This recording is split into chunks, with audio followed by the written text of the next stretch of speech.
da série Profetas e estamos falando sobre o profeta Isaías hoje.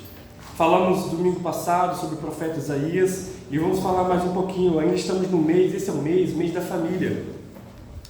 E no mês da família, hoje é o último domingo do mês, se eu não me engano, é o último domingo do mês.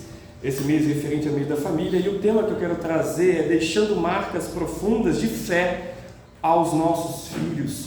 Deixando marcas profundas de fé aos nossos filhos. Talvez você possa, mas eu não tenho filhos ainda, mas imagino que se você é recém-casado, você logo terá.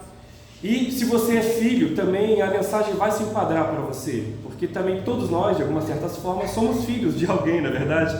Então essa palavra vai alcançar a todos. É claro que ela tem um foco específico naqueles que já são pais, pais que já têm seus filhos, mas também cabe também aos avós, que os vovós são pais em dobro, né? Vovós geralmente são pais de papai, né? Tem seus netinhos e também são pais ali, pais em dobro. Então, vamos para o texto. O texto que eu vou ler está em Isaías, capítulo 38, versículos de 1 a 5. Eu sei que vai ser projetado aqui também, não sei, acho que vai ser projetado, mas se você quiser abrir a sua Bíblia para consultar, é importante. Eu sempre estimulo os irmãos a vocês trazerem suas Bíblias, trazerem Bíblias, canetas, anotações, porque é muito difícil você talvez ouvir uma mensagem aqui, você sair daqui e daqui a 30 minutos depois do culto você se esquecer praticamente quase que tudo que eu falei. E aí a mensagem de Deus que é para gerar vida em você se perde. E talvez você não é abençoado. Então é importante você vir preparado para receber a palavra. Vim preparado com anotações, anotar talvez no seu celular ou num caderno, anotar talvez algo importante que marcou você. Isso aqui eu preciso carregar para mim. Isso aqui eu preciso fazer na minha vida, aplicar na minha vida. Que assim seja em nome de Jesus. O texto diz assim, Isaías 38, de 1 a 5, diz assim: naqueles dias, Ezequias ficou doente, à beira da morte. O profeta Isaías, filho de Amós, foi visitá-lo e lhe disse: assim diz o Senhor, ponha a casa em ordem. Você pode repetir comigo? Ponha a casa em ordem, porque você vai morrer, você não se recuperará. Ezequias virou o rosto para a parede e orou ao Senhor: lembra-te, Senhor, de como tenho te servido com fidelidade e com devoção sincera, e tenho feito o que tu aprovas. E Ezequias chorou amargamente. Então a palavra do Senhor veio a Isaías: vá dizer a Ezequias, assim diz o Senhor, o Deus do seu antepassado Davi: ouvi sua oração e vi suas lágrimas, acrescentarei 15 anos à sua vida. Amém, irmãos? Amém. Aqui vamos entender quem é Ezequias. Temos aqui, né, o charado rei Ezequias. Ezequias foi ali no ministério de Isaías, o quarto rei do ministério do profeta Isaías. E de todos os reis que já tinham se passado, Ezequias foi o rei que amava a Deus. Um reino de Judá, que ficava no reino dividido, um reino totalmente destruído pela imoralidade, totalmente destruído pela idolatria, e ali o rei Ezequias, ele se levanta como rei para restaurar toda a adoração a Deus. Quem foi Ezequias? Ele foi um dos melhores reis ali de Judá, um dos melhores reis mencionados por Deus. A sua esposa se chamava nossa, vamos ver se é até difícil de falar, Refizibá. Que nome bonito, né? A pessoa devia chamar: vem cá, minha filha, vem cá, meu amor, ou sei lá, qual era o apelidinho que ele tinha com ela. Mas o nome da esposa dele se chamava Refizibá. E seu filho se chamava Manassés. Ele tinha um filho apenas. Talvez alguns casais tenham 2 filhos. Essa geração mais nova no caso, em nossa atualidade, né, geração recente, geralmente tem se optado por ter no máximo 2 filhos. Bem diferente de gerações passadas, que tinha 12 filhos, 15 filhos. Na família do meu sogro parecia que formava um time de futebol, né? Formava a família, né? Eram quantos filhos? 16. 16 filhos, gente. Era um time de futebol e suas reservas, né? Era muito filho, gente. Hoje é uma realidade um pouco difícil. Imagine, se já é difícil hoje, não só em questão de custo, imagine hoje você ter 16 filhos. É quase que impossível, não é verdade?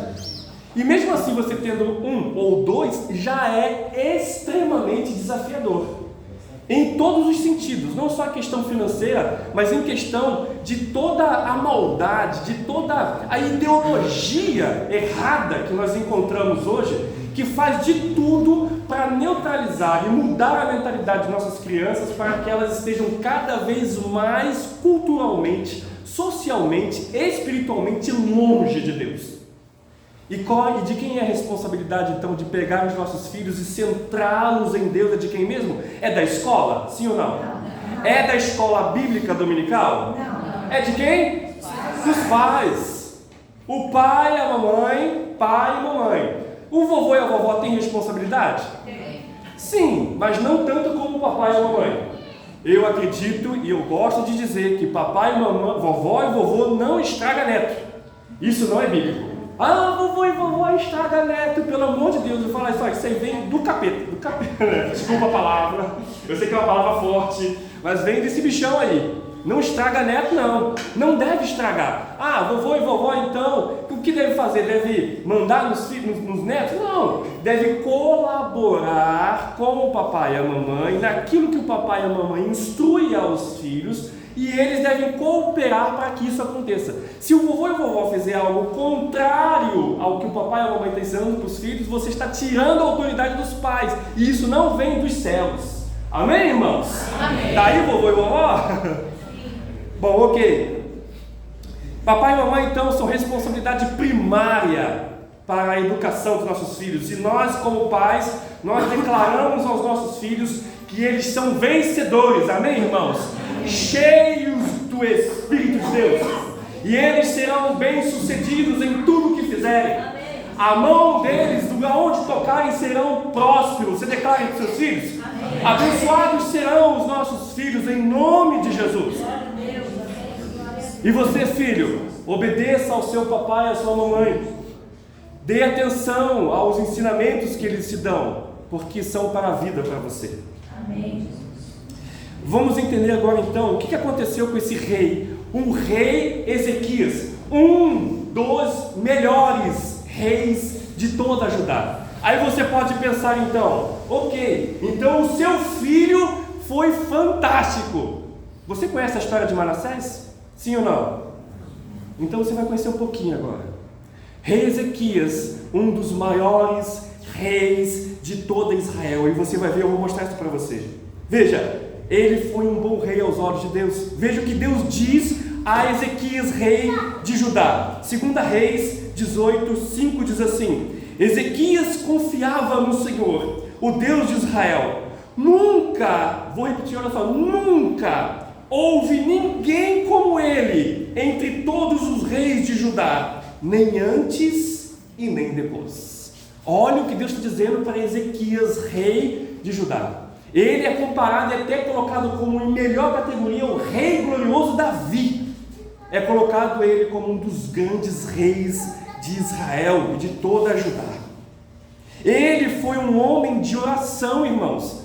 Ele foi um homem de extrema oração. E eu não quero ler o texto para a gente poder ganhar tempo, mas está lá em Isaías 37, de 14 a 20. Porque acontece o seguinte: ele, como rei, ele estava sendo atacado por uma nação, que é a nação da Assíria. E a nação da Síria manda uma carta ao rei, a Ezequias, dizendo assim: nós vamos invadir vocês, vamos destruir o seu exército, vamos destruir o seu povo, vou matar as mulheres e vou escravizar seus filhos. Imagine que carta terrível que esse rei recebeu.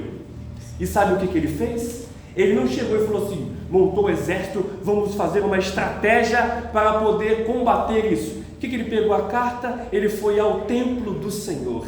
Ele não tentou nada de planejamento daquilo que ele iria fazer ou buscar conselhos humanos a priori. Ele foi primeiramente buscar a quem primeiro? A Deus. A Deus. Deixa eu ir rapidinho.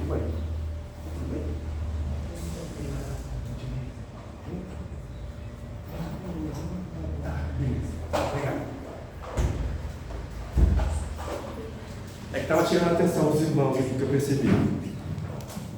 Veja, o rei da Síria, ele veio para mandar uma carta para o rei Ezequias, e a intenção era destruir. Ele pega aquela carta, ele vai ao templo e ele vai buscar a Deus em oração, e ele chora diante de Deus. Ele fala: Senhor, eis a carta da rei da Síria chamado Senaqueribe, e eles querem invadir o teu reino, eles querem invadir a nossa nação e destruir o seu povo. E Deus imediatamente responde a Ezequias dizendo: não se preocupe, porque quem vai combater esse reino da Assíria não será vocês, será o exército celestial de Deus. Sabe o que Deus faz? Sabe o que Deus faz? Olha, um homem se colocou a orar. Ele não buscou conhecimento humano primeiramente, ele foi buscar a presença de Deus. E ele chegou na presença de Deus e falou: Senhor, está aqui os seus inimigos, me ajude, o que devemos fazer? E Deus falou assim: não se preocupe, porque essa batalha não é sua, é minha. Deus envia um anjo, irmãos. A nação da Assíria era milhares, e eles eram conhecidos como grandes estrategistas e violentíssimos na guerra. Um anjo apenas desce ao acampamento dos assírios e devasta todo mundo. Um anjo apenas. E aí eles vão, e os que ficaram vão embora e batem em retirada. E ele celebra a vitória, porque ele buscou a Deus. Amém? Rei Ezequias, um homem de oração. Ele foi um homem de grande fé. Eu não quero ler também o texto, novamente. 2 Reis, peraí, Afonso, senta ali. Ele foi ler o texto de 2 Reis 20. Não quero ler para a gente ganhar tempo. 2 Reis 20, de 9 a 11. Diz assim, o texto vai dizer o seguinte: que Isaías, ele estava diante do rei, e o rei estava doente. E aí o rei doente, ele fala assim: Senhor, eu vou morrer. Aí é aquele texto que nós oramos e falamos aqui no início: você vai morrer dessa doença. Então Isaías, ele está saindo do templo, e Ezequias começa a orar, a chorar diante de Deus. E Deus fala: você não vai morrer, eu vou te dar 15 anos a mais. Só que Ezequias ficou com certa dúvida. Isaías, pergunte para Deus, qual vai ser a prova que ele vai dar, que de fato eu vou ser curado e vou viver mais 15 anos. E aí Deus fala com Isaías. Lá tinha uma escada, naquela época as horas eram contadas, o sol vinha e batia em uma escada e eles mediam as horas. Aí Deus fala o seguinte para Isaías: fala para ele que a prova que eu vou dar é que eu vou adiantar alguns centímetros na sombra do sol para frente. Aí Ezequias: fala para Deus que isso é muito fácil. Pede para Deus, porque eu acredito que Deus é tão poderoso. Pede para Deus fazer a sombra recuar e não avançar. Olha que homem de fé. Eu acredito tanto em Deus, Deus é tão maravilhoso que eu sei. Fala para ele recuar a sombra, em vez de avançar. Avançar é fácil, recua a sombra. E a sombra recuou vários graus para trás. Quer dizer, se você entende na questão de ciência física, né? Translação e rotação, né? Não sei se eu estou enganado. Rotação é a Terra em volta de si mesma, é isso mesmo? E translação é ela girar em torno do Sol. Imagine, por um homem em fé, Deus fez mudar ali toda a questão ali do Sol e da Terra, da giração, irmãos. Só para Deus, olha só como é que Deus ama. Deus, irmãos, isso é a prova de que Deus nos ama tanto, que pelo desejo de um homem em fé, Deus fez mudar toda uma situação global, irmão, para mostrar para aquele homem que eu falei: o que eu falei para você, que vou te curar, eu cumpro. Amém, irmãos? Amém. Esse era o grande rei Ezequias, um homem de oração, um homem que restaurou a adoração no templo, um homem que fez com que a nação abandonasse a idolatria e se voltasse para as escrituras, e orar e ler as escrituras. A nação ficou próspera. Então você olha: nossa, que homem perfeito diante de Deus. Ezequias foi um bom rei, um bom líder. Ele foi um homem justo e de caráter impecável e amava a Deus, mas ele não foi um bom pai. Irmãos, ele foi um bom rei, ele foi um bom líder, ele foi talvez um bom marido, não sei, aí o texto não dá tantas aberturas para isso. Ele foi um bom homem que amava a Deus, um homem de fé, um homem cheio de Deus, um homem de oração, um homem que lia a palavra, um homem glorioso, mas ele não foi um bom pai, não foi. E aqui fica um alerta para nós. Não é porque você ama a Deus e eu tudo bem, devemos amar a Deus sim, amém, irmãos? Devemos amar a Deus, mas entender que isso não significa que se você não cumprir alguns princípios básicos que a Bíblia coloca para nós, você poderá ser um homem de fé, uma mulher de fé, cheio do Espírito Santo e mesmo assim não ser um bom pai ou uma boa mãe. E o tema é que devemos deixar marcas profundas de fé em nossos filhos. Em nossos filhos. Veja, quando Isaías, eu vou voltar para a gente entender por que ele não foi um bom pai, uma boa mãe. Um bom pai, no caso. Quando ele estava doente, e a doença não veio de Deus. A doença, ele ficou doente, porque ele era ser humano, ele era humano, como qualquer um de nós, certo? Ficamos doentes, ficamos gripados, pessoas podem morrer de câncer, de covid, de acidente, de tantas outras coisas mais. Ele ficou doente, ele era humano. E não foi Deus que tinha dado essa doença para ele, ele simplesmente ficou doente. E ele não queria morrer, claro que não, né? Todo mundo quer viver, certo? E ele pediu a Deus que queria viver, quando Deus veio falando que ele ia morrer. Mas a advertência que o profeta Isaías trouxe para ele, que ele não se atentou, foi o seguinte, quando Deus diz assim: assim diz o Senhor, ponha a casa em ordem. Em ordem. A grande questão, só para contextualizar aqui novamente, quando Deus dá essa palavra para ele ainda não tinha filhos. Ele estava casado e por algum motivo ele ainda não tinha filhos. Ele estava casado e não tinha filhos e não tinha ninguém para herdar o trono. Quando Deus vem e fala assim: Isaías, você já está ficando numa idade avançada. Você não tem... A questão do põe a casa em ordem não é nada espiritual. Muitas vezes você encontra pastores pregando põe a casa em ordem, você tem que colocar a sua vida espiritual em ordem. Mas o texto original não fala nada disso. O texto está falando o seguinte: o Isaías está falando para o rei Ezequias, você não tem filhos e você já tem uma idade avançada. Você vai morrer e quem vai herdar o trono? Não tem ninguém. Não tem alguém que você instruiu. Você que é um homem de Deus, você que é um homem cheio de fé, legal por isso, mas você não está passando isso para ninguém. E quando você morrer, não haverá alguém para assumir o trono do reino. E aí então Deus cura ele, dando ele 15 anos a mais. Alguns teólogos pensam assim: seria melhor ele ter morrido ali mesmo. Porque logo em seguida, quando ele ficou curado, ele buscou a sua esposa nos seus momentos de intimidade e ela engravidou e teve um filho. Seu filho foi chamado Manassés. Só que o grande problema é que aí entra o grande problema e a gente vai tentar entender do porquê ele errou. E os textos, o tempo passa muito rápido, eu não quero lê-los tão assim, senão a gente vai perder muito tempo. Que você possa ler em casa o profeta sobre o rei Ezequias ali no Isaías. Mas a questão é que quando o filho nasceu, ele não se importou nem um pouco com o futuro ou com o que iria acontecer com o seu filho com gerações posteriores. Veja o que acontece. Logo depois que a Síria foi totalmente destruída pelo anjo de Deus, outra nação se levanta para destruir Israel. E essa nação é Babilônia. E aí, ele comete um outro erro. Em vez de ele tentar orar novamente e pedir a Deus para que Deus dê a direção contra os babilônios, ele tenta fazer uma parceria de negócio. E não era isso que Deus queria.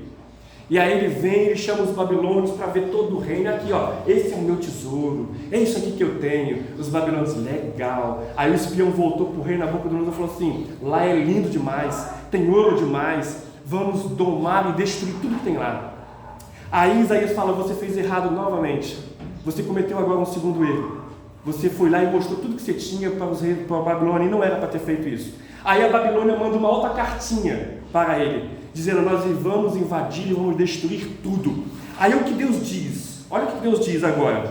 Isaías 39, de 5 a 8 diz assim: então Isaías disse a Ezequias: ouça a palavra do Senhor dos Exércitos. Um dia, tudo o que há em seu palácio, bem como tudo o que os seus antepassados acumularam até hoje, será levado para a Babilônia. Nada ficará, diz o Senhor, e alguns dos seus próprios descendentes, agora Manassés já tinha nascido, e um dos seus próprios descendentes serão levados, quer dizer, levados como escravos, no caso, e se tornarão eunucos no palácio do rei da Babilônia. Sabe o que Ezequias disse? Ele diz assim: é boa a palavra do Senhor que você falou. É boa a palavra? Ele diz assim: é boa a palavra do Senhor. Agora, por que ele falou que é boa? Sabe por que ele falou que é boa? Ezequias respondeu: pois pensou, haverá paz e segurança enquanto eu viver. Ele só estava pensando nele mesmo. Ele está pensando assim: então o que vai acontecer na nação não vai ser no meu reino, vai ser no reino do meu filho, do meu neto. Ok, então essa palavra é muito boa. Então no meu reino vai estar tudo em paz. O meu filho, desculpe a palavra, que se lasque. Que pena, né? Olha a visão de um pai que não amava o seu filho, ou a sua futura geração. E aí, qual foi as falhas nesse período que esse menino Manassés cresceu? Ele, como rei, ele devia ter muitas obrigações, certo? Ele tinha muitas obrigações, muitas coisas a cumprir. E quem de nós, olha para nossas vidas, nós temos responsabilidades, certo? Nós temos responsabilidades com o trabalho, temos responsabilidades com a casa. É aquele corre-corre frenético. A minha vida é assim, a sua também é? Sim ou não? Não é só eu. E como iremos fazer nessa loucura frenética de atividades, de a gente deixar marcas profundas em nossos filhos? Não podemos cometer os mesmos erros do rei Ezequias. Ezequias, lá nas suas obrigações de rei, ele não queria perder tempo para trocar a fralda de Manassés. Com certeza ele terceirizou. É outra pessoa, talvez os empregados. Ele não queria perder tempo para ensinar as escrituras para Manassés. Ele terceirizou. Que façam outros do palácio. Só que dentro do palácio não tinha nem sempre, e aí claro que no contexto de lá de 2 Reis vai contar, que entre o palácio tinha muitos infiltrados que adoravam outros deuses. Provavelmente, sabendo que Manassés seria já o futuro rei, essas pessoas começaram a se aproximar dessa criança e influenciá-los de forma negativa. Quais são as pessoas que estão em volta dos seus filhos? Como é que são elas? O que elas pensam? O que elas pensam sobre Deus? O que elas pensam sobre a vida? O que elas pensam? Essas pessoas que estão próximas de seus filhos, netos, se você não tomar cuidado, é elas que estão influenciando eles, para que eles sejam aquilo que essas pessoas estão influenciando para ser. A pergunta é: quem tem que ser o maior agente de influência em nossos filhos? É os pais, amém, irmãos? São os pais, no caso. Corrigindo aqui o português, são os pais. Eu não posso terceirizar o meu filho para aprender Bíblia, não respeitando a Mara, que é uma excelente professora ali, mas eu não posso terceirizar, é uma ajuda, mas quem ensina a palavra é eu e a minha esposa, sou eu e a minha esposa, amém, irmãos? Amém. Quem tem que fazer o ensino de sentar, ensinar a orar, ensinar a ler as escrituras, falar os contos bíblicos, mostrar quem é Deus, é os pais. Não posso terceirizar isso. Foi o que o rei Ezequias fez. Ezequias começou a terceirizar. Quem troca as fraldas talvez nem a mãe, porque a mãe também é conhecida como uma mulher de autoridade, por mais que não seja conhecida aqui ao seu nome, mas lá no livro de 2 Reis mostra que ela tinha muita proeminência no reino. Provavelmente ela devia ser muito forte também na participação do reino, e talvez ela também não tinha tempo para cuidar de Manassés. Com certeza esse menino era cuidado por outras pessoas, era cuidado todo diariamente, era cuidado em relação às questões básicas e com certeza em questões espirituais. E uma das coisas que você vai encontrar em outros textos paralelos, como 2 Reis e Crônicas, era que tanto Ezequias como o pai, como a sua esposa, eles não davam limites para Manassés. Manassés era um jovem, uma criança crescendo sem limites. Exemplos errados, igualzinho o rei Ezequias, sabe quem era? O sacerdote Eli. Se lembra da história do sacerdote Eli? O sacerdote Eli era um sacerdote e tinha 2 filhos, Hófni e Finéias. E Hófni e Finéias fazia o maior problemaço no templo. E sabe o que o pai fazia? Absolutamente nada. Eles são crianças. Não tem problema. Eles são crianças. Eles atrapalhavam e deturpavam o culto ao Senhor. Quando eles ficaram maiores, eles começaram a trazer prostitutas para ter relações sexuais dentro do templo. Que loucura! E ele falava, tá tudo bem, Deus entende. Irmãos, esse negócio de Deus entende é um problema.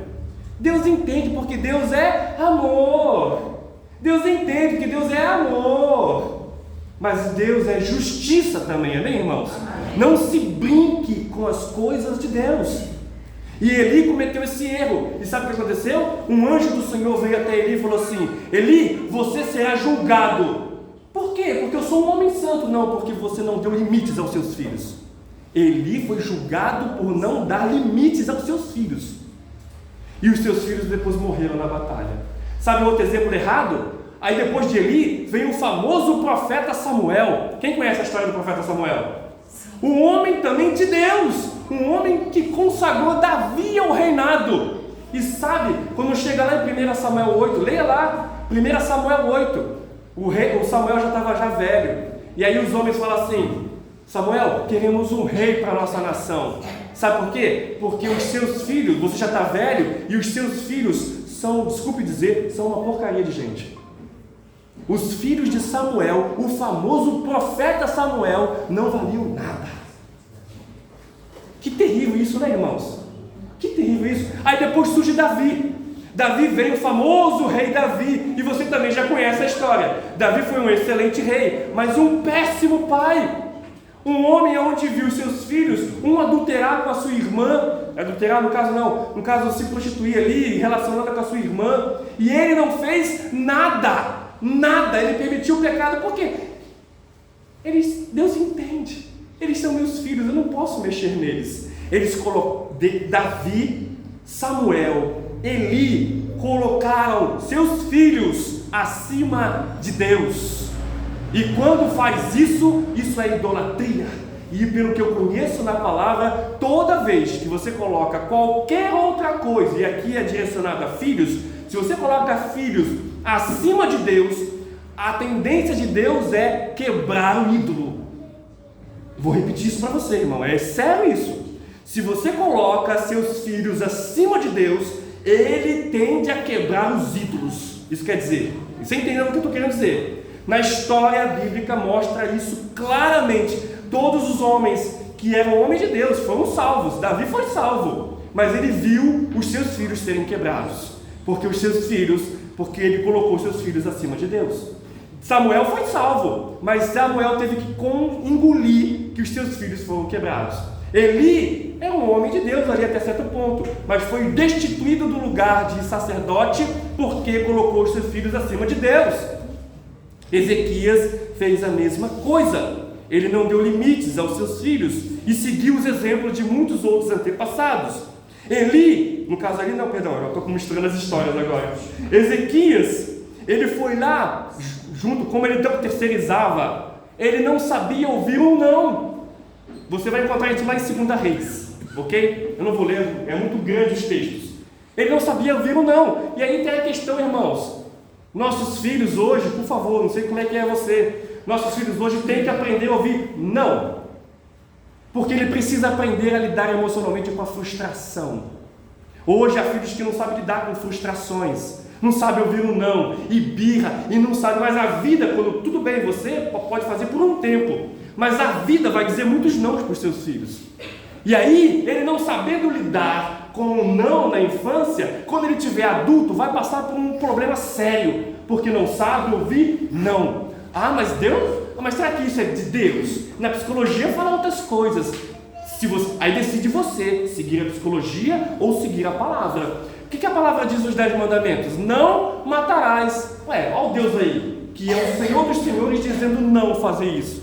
Não matarás, não adulterarás. Está dizendo a todos nós, certo? Você vai encontrar muitos não. É claro que você não pode ficar só não, mas também não pode ficar só sim. A vida do cristão em família tem que ser o equilíbrio. Está todo mundo aí? Amém? Amém. O equilíbrio entre sim e não. Tem coisas que meu filho pede, eu posso dar. Mas para ele aprender a lidar com a frustração, não. É duro às vezes dizer isso, né? Não vai ganhar, não vai ter não. Não. Por que não? Porque não. Lida com isso. Chupa essa manga. Você entendeu? Aprender a lidar com a frustração. Ele precisa aprender. Porque eu quero treinar ele a ser um guerreiro. Amém, irmãos? Amém. Um guerreiro. E quando ele crescer, guerreira no caso, quando sendo filha, Manassés não tinha limites. Manassés não sabia ouvir não. Quando uma criança nasce sem limites e sem saber ouvir não, como é que a gente chama mesmo? Mimado, né? E o que acontece quando esse mimado cresce? Continua mimado. E dá trabalho para a família. Dá trabalho para a família. Segundo ponto aqui que acontece na vida dele, já estou caminhando já para o fim. Falta de participação. Já está claro, de Ezequias, dos pais, na vida dos filhos. Quem participou na vida dos filhos foram outras pessoas e não o pai e a mãe. Manassés teve influência de outras pessoas e não dos pais. Participe, tenha influência. Se você fala assim, eu vou brincar com meu filho, não fique no celular, brinque com ele. Eu vou orar com ele. Ore, não é para ver televisão, é para orar. O que você se propôs a fazer, faça. Seja você um dos maiores influenciadores. Um dos problemas que Manassés tinha é que não tinha participação dos pais na vida dos filhos. Eles não participavam, terceirizavam. Era o empregado, era a empregada, era fulano, era ciclano, era o sacerdote, sei lá quem participava da vida do filho, né? Até mesmo coisas básicas.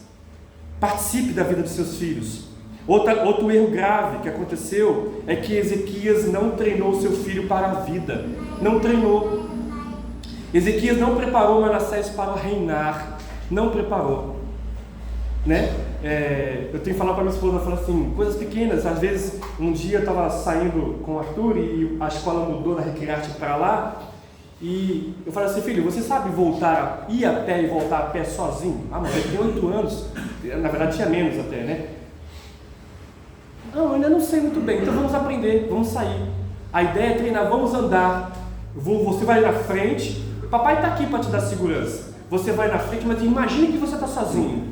Eu quero que você, eu vou te guiando. Eu quero que você saiba ir sozinho para a escola e voltar. Eu quero que você saiba o endereço de nossa casa.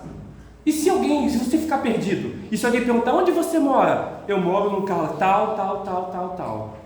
Você está fazendo o quê? Está treinando, certo? Devemos insistir em treinar os nossos filhos para a vida. Ezequias não treinou Manassés para a vida.